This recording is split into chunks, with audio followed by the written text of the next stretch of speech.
नमस्कार, बहुत स्वागत। मैं हूं आपके साथ ऋतु ज्ञानवानी। आप देख रहे हैं न्यूज़ 18 का डिजिटल प्लेटफॉर्म। आज बात करने वाले हैं नेटफ्लिक्स और यूट्यूब के लिए आधार कार्ड वेरिफिकेशन ज़रूरी होगा। सीजेआई ने क्या कुछ कहा है, विस्तार से इस खबर में जानते हैं। तो सुप्रीम कोर्ट में सुनवाई के दौरान सीजेआई सूर्यकांत ने सुझाया है कि नेटफ्लिक्स और यूट्यूब पर 18+ कंटेंट देखने के लिए आधार कार्ड से उम्र का वेरिफिकेशन होना चाहिए। जजों ने दिव्यांगों का मजाक उड़ाने पर भी सख्ती दिखाई और समय रैना जैसे कॉमेडियन को फटकार भी लगाई। कोर्ट ने कहा है कि ऑनलाइन कंटेंट कंट्रोल करने के लिए एक स्वायत्त रेगुलेटरी बॉडी की ज़रूरत है। सरकार इस पर जल्द ही विचार भी करेगी। तो सुप्रीम कोर्ट ने गुरुवार को नेटफ्लिक्स और यूट्यूब जैसे प्लेटफॉर्म पर मौजूद अश्लील कंटेंट को लेकर सख्ती दिखाई है।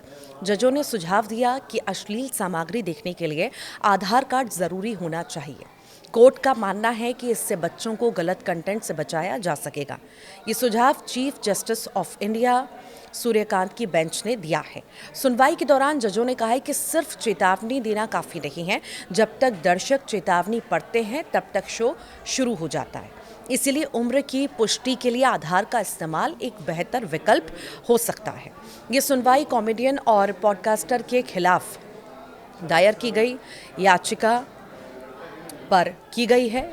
याचिकाओं पर हो रही थी और इसमें समय रैना और रणवीर अलाहाबादिया जैसे नाम शामिल हैं। कोर्ट ने दिव्यांगों के अपमान पर भी गहरी नाराजगी व्यक्त की। जजों ने कहा है कि अभिव्यक्ति की आज़ादी का मतलब मनमानी नहीं है। इसके लिए एक स्वायत्त रेगुलेटरी बॉडी की ज़रूरत है।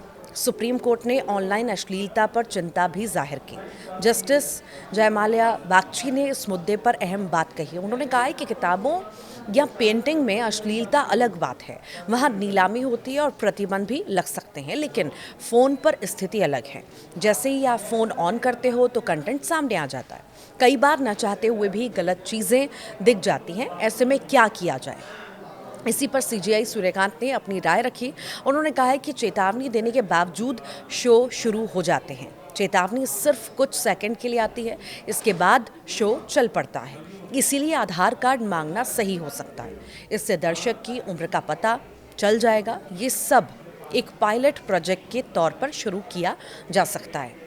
बार एंड बेंच की लाइव रिपोर्ट्स के अनुसार कोर्ट ने ये भी साफ किया कि ये सिर्फ सुझाव है। कोर्ट ने रेगुलेशन के लिए एक स्वतंत्र संस्था की वकालत भी की है। सीजेआई ने कहा है कि सेल्फ स्टाइल संस्थाएं काफ़ी नहीं हैं। स्थिति को संभालने के लिए बाहरी प्रभाव से मुक्त संस्था चाहिए। कोर्ट ने सवाल किया कि अगर सब कुछ की अनुमति दे दी जाए तो क्या होगा।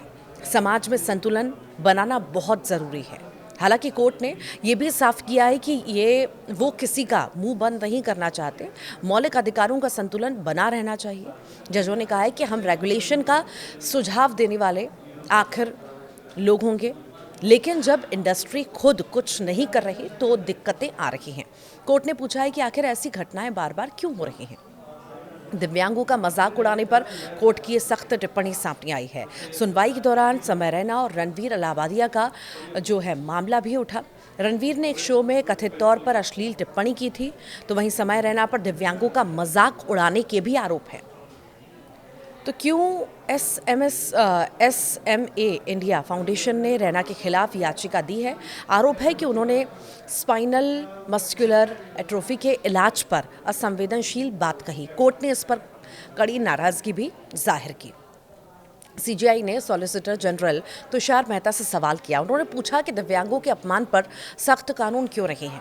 ये कानून SC/ST एक्ट की तर्ज पर होना चाहिए।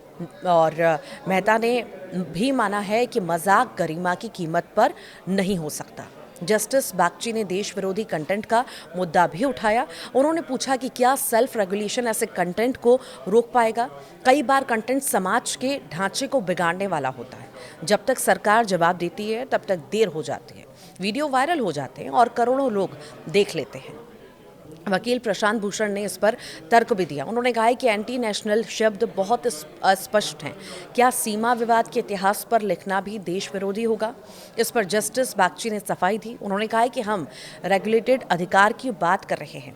कोई सरकारी अधिकारी ये तय नहीं कर सकता, लेकिन अगर कंटेंट देश की एकता और अखंडता को चोट पहुंचाता है तो सोचना होगा। सॉलिसिटर जनरल मेहता ने यूज़र जनरेटेड कंटेंट का मुद्दा भी उठाया। उन्होंने कहा है कि फ्री स्पीच की आड़ में कोई कुछ भी नहीं कर सकता। सीजेआई ने उस बात पर सहमति जताई। उन्होंने कहा है कि ये अजीब है कि कोई अपना चैनल बना ले और फिर बिना किसी जवाबदेही के कुछ भी करता रहे। फ्री स्पीच की सुरक्षा ज़रूरी है, लेकिन सीमाएं भी हैं। अगर किसी शो में एडल्ट कंटेंट है तो एडवांस चेतावनी होनी चाहिए।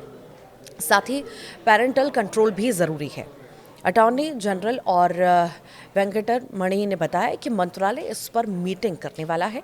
अगर किसी कानून में बदलाव की ज़रूरत होगी तो किया जाएगा। कोर्ट ने सुझाव दिया है कि जल्दबाजी में कुछ नहीं होना चाहिए। एक विचार विमर्श की प्रक्रिया होनी चाहिए। प्रस्ताव को पब्लिक डोमेन में रखा जाना चाहिए। और वेंकट रमणी ने ये भी कहा कि हम सबसे बात करेंगे, किसी को भी ऐसे ही चर्चा में नहीं आने दिया जाएगा। मेहता ने कहा है कि सरकार इस पर विचार कर रही है, वे 1 हफ्ते बाद जानकारी देंगे। कोर्ट ने ये भी कहा है कि प्रभाव कभी कभी फ़ायदों से ज़्यादा हो जाते हैं, इसीलिए एक जिम्मेदार समाज का निर्माण ज़रूरी है। जब समाज जिम्मेदार होगा तो समस्याएं खुद सुलझ जाएंगी। दिव्यांगों के मामले में कोर्ट ने कॉमेडियन को एक सलाह दी है। कोर्ट ने कहा है कि वे दिव्यांगों के इलाज के लिए फंड जुटाएं। इसके लिए उन्हें कार्यक्रम आयोजित करने चाहिए। समय रैना के वकील ने कहा कि उन्होंने पैसे दान किए हैं। इस पर कोर्ट ने कहा है कि उन्हें पैसे नहीं चाहिए, हमें उनके आत्मसम्मान का आदर करना चाहिए। कोर्ट ने सुझाव दिया कि एक डेडिकेटेड फंड बनाया जाए। कॉमेडियन महीने में 2 बार इवेंट करें, इससे जमा पैसा इलाज में मदद करेगा। कोर्ट ने कहा है कि हमें उम्मीद है कि ये लोग ईमानदारी दिखाएंगे। वे दिव्यांगों को अपने प्लेटफॉर्म पर बुलाएं, उनकी उपलब्धियों को दुनिया को दिखाएं।